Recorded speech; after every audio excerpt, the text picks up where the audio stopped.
भजी आपकी तरफ मैं आऊंगी। और जिस तरह अभी मैंने थोड़ी देर पहले सनी भाई से भी ये पूछने की कोशिश की थी, बुमराह के बगैर इंडिया, बहुत ज्यादा उस पर एक डिबेट रही। Bumrah is a very important factor for India in the recent past. He has been the spearhead bowler for India. ठीक है, शम्मी ने आपको परफॉर्मेंस देकर दी कल, जो कि सब डाउटफुल थे, इवन रोहित डाउटफुल थे कि पता नहीं किस तरह परफॉर्म करेंगे, क्या शम्मी की परफॉर्मेंस होगी। बट उसके बावजूद without Bumrah, Bumrah less India in front of Pakistan matter करेगा? देखिए, बुमराह का नहीं खेलना पाकिस्तान के लिए बहुत अच्छी खबर है। भारत ऑब्वियसली चाहेगा कि बुमराह फिट हो, वो खेलें, बट बुमराह फिट नहीं है तो भारत को उसका विकल्प तो ढूंढना ही है। और जो हाल फिलहाल में हमने देखे हैं लड़के, शमी वापसी कर रहे हैं, कल 5 विकेट लिए, स्पिनर अच्छे हैं। तो बुमराह के बिना भी भारतीय टीम को जीतना आता है और सीखना पड़ेगा। और बुमराह हमेशा के लिए तो खेलेंगे नहीं, कपिल देव साहब नहीं खेले, इमरान खान साहब नहीं खेले, है ना। और बड़े बड़े खिलाड़ी जो है वो खेल के चले जाते हैं। अफरीदी चले गए हैं, है ना, सकलैन मुश्ताक चले गए हैं, यहाँ से अनिल कुंबले चले गए हैं।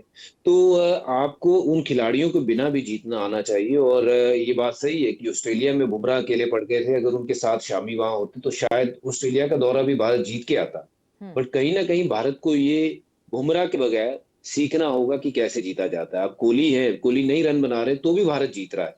सो you have to have players who are not, you know, kind of उनके ऊपर डिपेंडेंट हो सिर्फ बुमराह पे या कोहली के ऊपर कि ये दो लोगों की टीम नहीं है। You need 6-7 guys performing at the same time to win championship.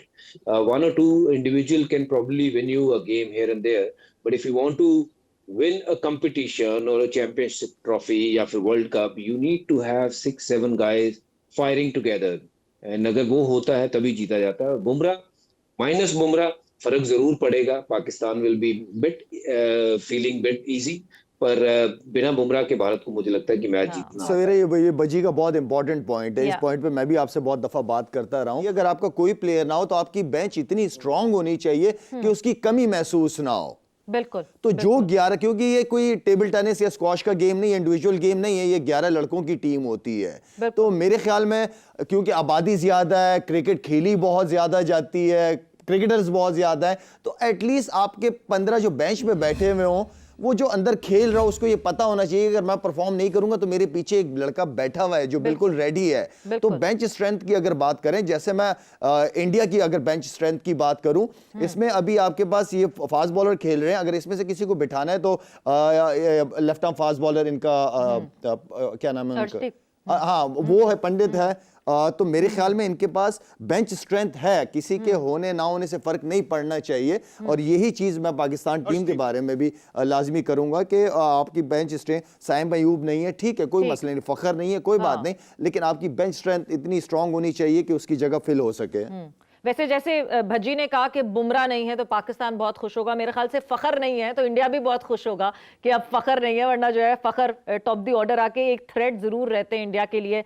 Sunny भाई, कमिंग टूवर्ड्स यू, और जिस तरह कल ये मुकाबला हुआ इंडिया और बांग्लादेश का, कहीं ना कहीं किसी पॉइंट पे कोई भी एक्सपेक्ट नहीं कर रहा था कि इतना डीप लेकर जाना पड़ेगा इंडिया को ये मैच बांग्लादेश के अगेंस्ट, मगर क्योंकि वो कंडीशंस भी ऐसी थी और डीप ले जाना पड़ा। अब बांग्लादेश को हम जब अभी रेट करते हैं और रीसेंट पास परफॉर्मेंसेस देखते हैं, यस ठीक है इंडिया के खिलाफ आई थी उनकी परफॉर्मेंसेस, मगर अभी रिसेंटली उनकी कोई अच्छी परफॉर्मेंसेस नहीं आई। क्या वो कहीं ना कहीं पॉइंट ऑफ कंसर्न बनता है कि जब बांग्लादेश के खिलाफ इतना डीप ले जाना पड़ा मैच, तो ऐसा तो नहीं है कि पाकिस्तान के खिलाफ कहीं फंस सकता है मैच? नहीं, मुझे लगता है कि जो हुआ वो एक्चुअली अच्छा हुआ। क्योंकि उससे भारतीय टीम को जो अपनी डेप्थ थी, मतलब जो टेम्परामेंट की डेप्थ थी, वहां पे उनको जाना पड़ा। जैसे कि शुभमन गिल ने जिस तरह से बल्लेबाजी की, जिस तरह से संभाला, केएल राहुल ने शुरुआत में थोड़ी सी धीमी बल्लेबाजी की, पिच को आजमाया, उसके बाद में बड़े शॉट्स खेले, तो उसे मुझे लगता है कि भारतीय टीम को जो प्रैक्टिस मिलनी थी वो प्रैक्टिस जरूरी थी। अब ये अगर होता कि 35 और 5 के बाद में अगर बांग्लादेश को 125 में ऑल आउट कर देते तो भारतीय टीम, हाँ जीत तो आसानी से हासिल कर सकते थे, पर जो प्रैक्टिस जरूरी होती है, मैच प्रैक्टिस, वो उनको नहीं मिलती। तो मुझे लगता है कि जो हुआ वो अच्छे के लिए हुआ, और उससे मुझे लगता है पाकिस्तान के खिलाफ जो कड़ा मुकाबला होने वाला है उसके लिए जो प्रैक्टिस चाहिए थी वो उनको मिल गई। देखिए रोहित, विराट 1, 2, 3 भी है, चैंपियंस ट्रॉफी अच्छा नहीं जाता तो इसका मतलब आप अक्सर 20 दो आउट हुआ करेंगे। इन दोनों का चैंपियंस ट्रॉफी अच्छा इंडिया के लिहाज से जाना बहुत जरूरी है। बहुत जरूरी है, बहुत जरूरी है, क्योंकि देखिए उनके पास कितना अनुभव है, एक्सपीरियंस भी है ना। तो एक्सपीरियंस के साथ आपको जो भी परिस्थिति होती है, जो भी सिचुएशन होती है, उसका सामना करने के लिए आसान बनता है। No doubt about it, Rohit का एटीट्यूड हमने देखा है और वाकई वो टीम के ऊपर बहुत ज्यादा रिफ्लेक्ट करता है।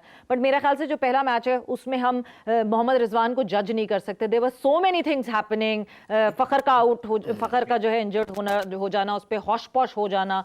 अब एक स्टेबिलिटी आएगी लाला, इमाम और बाबर आपको ओपन करते हुए दिखेंगे। There would be a plan in action, कहीं पता चलेगा और इवेंचुअली इन कंट्रोल आएंगी चीजें। सो मेरे ख्याल say that would be an easy face. Savera plan तो बनते हैं Yeah. लेकिन प्लान्स को एग्जीक्यूट करना पड़ता है। ठीक है, तब प्लान्स बनाने का फायदा या लंबी लंबी मीटिंग करने का फायदा होता है। तो अब जैसे इमाम की हम बात कर रहे हैं, हाँ एक जेन्युइन ऑलराउंडर, एक जेन्युइन बैट्समैन जिसको टीम में होना चाहिए था, ओपनर अब वो आया है टीम में, इसलिए कि उसने काफी पास में बड़ी जबरदस्त परफॉर्मेंसेज रही हैं। हमारे लिए भी सरप्राइजिंग था कि उस जैसा ओपनर नहीं है टीम में। और जो हम स्पिनर्स की भी बात करते हैं कि होना चाहिए एक और स्पिनर, तो मेरे ख्याल में एक क्लियर माइंड के साथ एक बड़ी टीम के खिलाफ जाना पड़ेगा कल। जो भी डिसीजन लें उस डिसीजन को सारे प्लेयर्स बैक करें। यहाँ पे जो कप्तान लीडरशिप की बात हो रही है, तो रिजवान के अंदर क्वालिटी है, रिजवान की बॉडी लैंग्वेज, वो फाइटर है, टीम को लड़वाना जानता है वो लड़का। और उस पे मेरी ज्यादा जो नजरें होंगी वो कप्तान के ऊपर होंगी, कप्तान की बॉडी लैंग्वेज पे, उसकी बॉडी लैंग्वेज पे मेरी नजर होगी। और मैं उम्मीद करता हूँ मुझे अपने लड़कों पे कॉन्फिडेंट भी, आई नो कि हम जितने स्पिनर्स होने चाहिए थे हमारे वो नहीं है, लेकिन मैं उम्मीद करता हूं कि हमारे लड़के फाइट करेंगे। जी यूसुफ, देखिए न्यूजीलैंड जिस तरीके से खेला है, जिस तरह वो टीम को लेके चले हैं, ये एक ज़बरदस्त प्लानिंग नज़र आ रही थी। उन्होंने अपने जो पीछे ऑलराउंडर्स थे उनके लिए प्लेटफॉर्म सेट किया। हालांकि उनमें से एक की बारी आई, वो भी आखिरी 1-2 बॉल पर, लेकिन ग्लेन फिलिप्स भी गो के प्रॉपर बैट्समैन है, लेकिन वो जो सिचुएशन उसको मिली वो आइडियल थी।